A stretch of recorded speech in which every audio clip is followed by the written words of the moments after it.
திமுக mayor, திருநெல்வேலியுடைய mayor Saravanan, அவர் மீது பல குற்றச்சாட்டுகளை திமுகவை சார்ந்த கவுன்சிலர்களே தொடர்ச்சியாக வச்சுட்டு வரதை பார்க்குறோம்.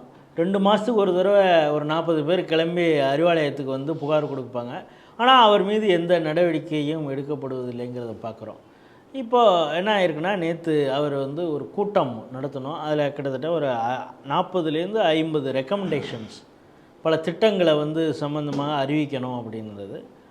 அந்த கூட்டத்தில் அவர் இந்த அறிவிப்புகள்லாம் செய்வார் அப்படின்னு காத்துக்கிட்டு இருந்தாங்க. ஆனால் திமுகவை சார்ந்த பல கவுன்சிலர்களே அந்த கூட்டத்தில் கலந்து கொள்ளாதனால அந்த கூட்டமே நடக்கலை அப்படிங்கிற ஒரு தகவல் வருது. இந்த செய்தி எப்படி பார்க்குறது?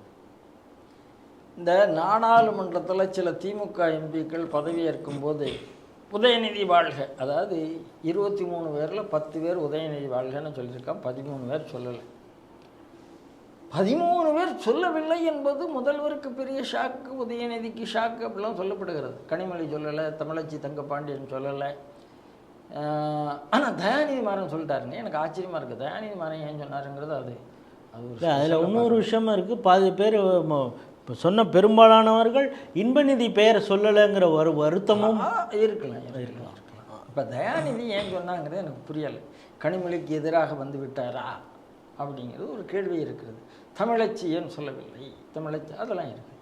இதே மாதிரி இந்த சரவணை என்ன சொல்லி பதவி பிரமாணம் எடுத்தாருன்னு நமக்கு இப்போ தெரியலை.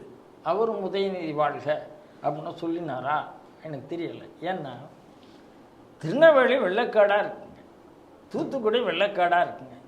இந்த ஆள் அந்த நேரத்தில் அங்கே கார்பரேஷனில் இல்லாமல் சேலத்தில் இளைஞரணி மாநாடு நடத்த போயிட்டார். இளைஞரணி மாநாடு போன அவரை KN நேரு கண்டித்து போயா அவன் வேலையை பாரியா, இங்கே இருந்தால் கட்சிக்கு கெட்ட பேர் ஆகிறது, நீ போட்ட ஜால்டாலாம் போதும், நான் உதயநிதிட்டு சொல்லி உனக்கு நல்ல பொறுப்புலான்னு சொல்கிறேன்னு சொல்லி ஏதோ அனுப்பி வச்சு தான் நமக்கு தகவல் வருது. அப்போது இவர் மேலே 1000 குற்றச்சாட்டு இருந்தாலும் இவர் உதயநிதி ஆள். இப்போது போன கேள்விக்கு தான் நம்ம பதில் சொன்னோம். கேக் ரிப்போர்ட் 1000 பேஜுக்கு இருக்குது. 1000 பேஜில் எல்லா துறையிலும் லஞ்சம்னு சொன்னோம்.